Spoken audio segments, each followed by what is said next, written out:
Slash assistant coach. Del Rio calling the defense. 3rd and 5 for the Eagles. 2 of 2 so far on 3rd. It's Wentz. Pump fakes and in trouble and fumble, the football is loose. And Philadelphia was there to recover with Kelsey hopping on it. So the 3rd sack of the drive by Washington, and Eagles will try it for 3. There's a defensive line we've talked about. I mean, they have the ability to put tremendous pressure. Look at Chase Young right there, reaching up, swiping the football away. Very fortunate to have a teammate get back on that. Jason Kelsey, excellent job. Gives you an opportunity for a field goal.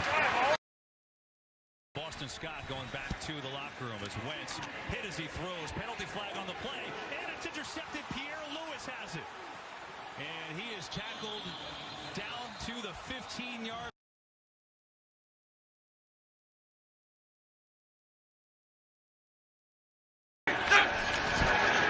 Four-man rush, pressure again, Ioannidis. Wentz steps in trouble. Sack, ball is looped, picked up by Washington. It's Kerrigan.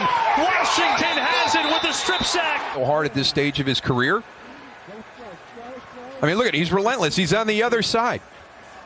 Are they looking at this as an incompletion? You know what? Because it looks like from the get-go, and you're in a position right now where they know you're going to be in that pocket. They haven't really been able to change the launch point. Watch Chase Young on this one. Here's where you get to really see the recognition and the athleticism of what he's able to do. He's going to be up the field. He's going to see the quick screen. Now watch the athleticism and also the angle. I mean, that's